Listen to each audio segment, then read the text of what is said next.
మేము చేసే వీడియోస్ మీ మొబైల్కి నోటిఫికేషన్గా రావాలంటే సబ్స్క్రైబ్ చేసుకుని పక్కనే ఉన్న బెల్ ఐకాన్ని కూడా యాక్టివేట్ చేసుకోండి.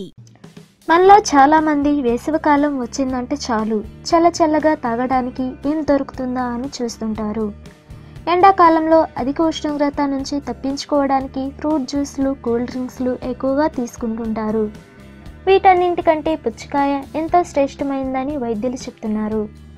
పైగా ఏప్రిల్, మే నెలల్లో పుచ్చకాయలు విరివిగా లభ్యమవుతున్నాయి కాబట్టి ఖర్చు కూడా పెద్దగా ఉండదు. శీతల పానీయాలు, ఐస్ క్రీంలు ఎక్కువగా తినడం కంటే పుచ్చకాయ ముక్కలు తింటే ఎంతో ఆరోగ్యాన్ని ఇస్తాయట.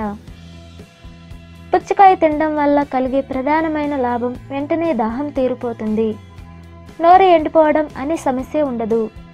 శరీరంలో ఉండే వేడి తగ్గిపోయి చలువ చేస్తుంది. పుచ్చకాయలో ఉండే విటమిన్ సి రోగనిరోధక శక్తిని పెంపొందిస్తుంది.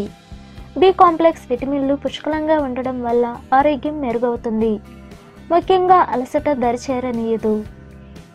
ఈ మధ్య పుచ్చకాయలపై పరిశోధన చేసిన శాస్త్రవేత్తలు ఆశ్చర్యకరమైన విషయాలు తెలుసుకున్నారు.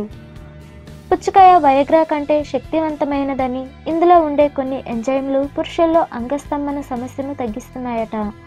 అంటే పుచ్చకాయ ఓ నేచురల్ వయాగ్రాలా పనిచేస్తుందన్నమాట. అంతేకాదు పుచ్చకాయలు తరచుగా తినడం వల్ల పురుష హార్మోన్లు రెట్టింపవుతాయట.